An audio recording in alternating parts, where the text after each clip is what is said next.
Hello everyone, my name is Beth, and this is a Flosstube extra that I've been promising you for quite some time now. I am here today to show you how I use a time tracking app called Toggle Track. I'll put the name of the app on the screen so that you can find it more easily.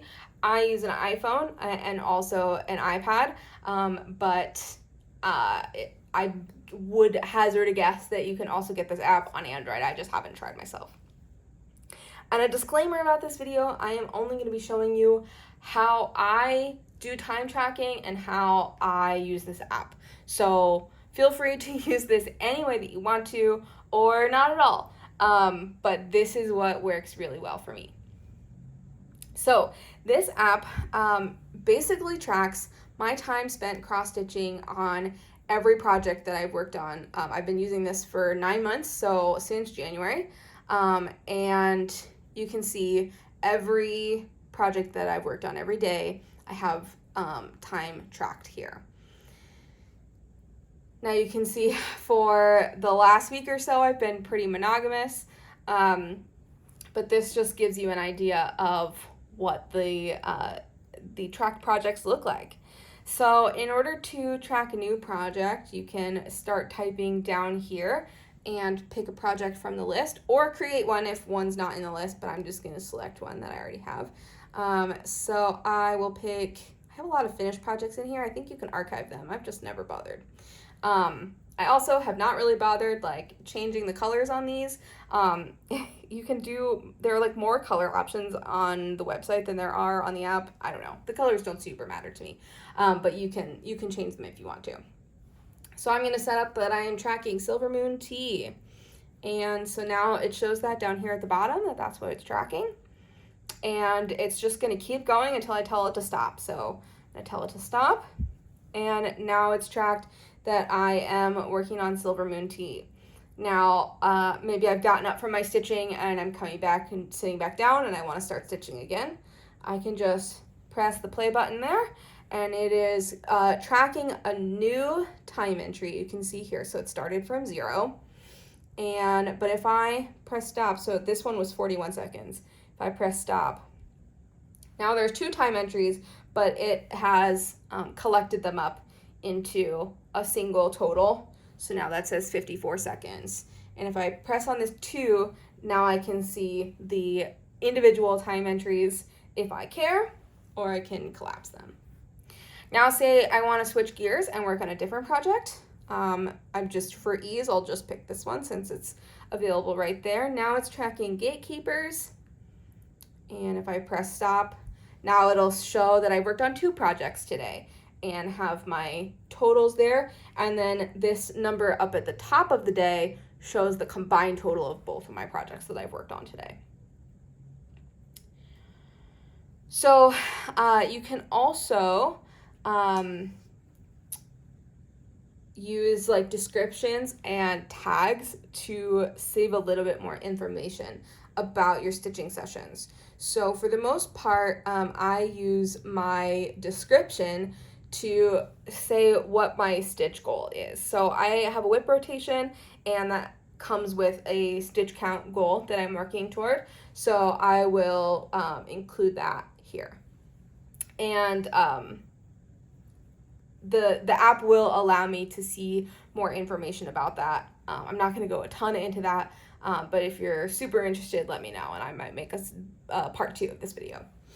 So I use the descriptions. I also use tags, so you can see this project is tagged as a 2019 whip, and that I'm working on it as part of my whip rotation. If we see another example here, here we go. So Maple Lake, I started that this year, so I tagged that with a new start. And I use the new start tag for things that were started this year, not for like a brand new start on this day. And then I also use the tag do stuff because I have a separate rotation, and that's just what I call it. So I started this project this year for my do stuff rotation, and it was the the thing that I spun to work on was a stamped cross stitch, so I put that in the description. Oops, don't want to delete that. So then if you can see what I've been working on lately, doesn't really have a description because there's no real important reason why I'm working on it. I just felt like it. And it was a new start this year, so it's got the new start tag. And you can make these tags and descriptions whatever you want. So the most powerful thing that this app can do is it can do reports. So it can show that for this week I mostly worked on gatekeepers, and then you can see this little sliver of silver moon tea that I used as my example here, and that I've so far worked for about 2 hours this week. And I can see last week I was pretty monogamous. In fact, I was exactly monogamous, entirely monogamous. But if I want to look at the previous week, I had a little bit more variety in there. I worked on 3 different projects, and you can see my breakdown. And you can also see per day. I didn't work on Tuesday or Saturday, and I did my most amount of work on Monday. But I can also go by month. So this is what I use when I fill my Flosstube. When I show my projects in order of most work to least work, this is what I'm looking at. And I find this so useful. And I also have a graph by day across the month. And I can also look by year. And I can see, this is the spoiler for my Flosstube, but that this one here is August, and August was a great stitching month, and then here September was a pretty crappy stitching month. And then I can see here the breakdown of all the projects I've worked on for the whole year. So the website does have a little bit more like robust options for filtering and reports and that kind of thing. I don't use it a ton, but when I'm making my year recap, for example, I'll probably use some of the features that the website offers to be able to get some more information. For example, the description, I think you can see a breakdown by description, so I can see like how much of my stitching was toward a 2,000 stitch goal versus a 1,000 stitch goal, for example. And if the website isn't even enough for you, you can export your data out of this app into a spreadsheet and then do whatever you want to it. So I've been able to play with that and do some fun things with the spreadsheet. So if you enjoy spreadsheets, have fun with spreadsheets, that's something else that you can do. But of course, you can see that even without that, the app does so much for you. For the most part, this is really everything that I'm interested in. And then before I sign off here, I'm just going to show you some power user things that you can do with this app that I think are really fun. You can start a project with a QR code. So the app will allow you to generate a QR code that will have all the settings on it. So what project, what tags, what the description should be, everything. And so this is one that I generated for Autumn Quakers. So if I just tap on the QR, whoops, that was the wrong thing, sorry. If I just tap on the QR code button there, and this is a little tricky because I don't usually do this with an iPad, but usually I'm doing this with my phone. But if I scan that, you can see that Autumn Quakers is being tracked now with my 2,000 stitches goal there. And also, if I expand it, it also has my tags that I wanted. You can also use shortcuts.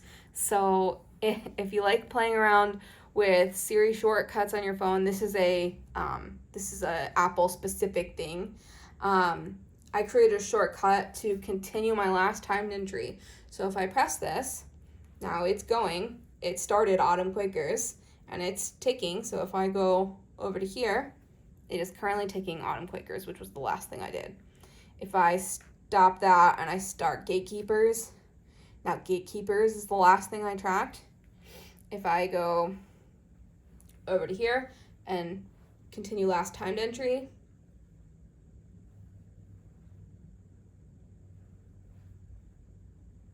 oops, it's tracking Gatekeepers because that was the last thing I tracked.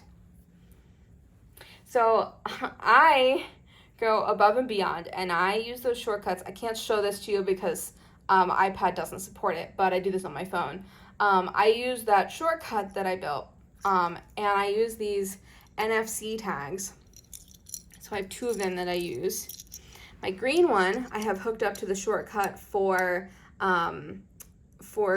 starting my last timed entry, and the red one I have hooked up to stopping whatever is currently going.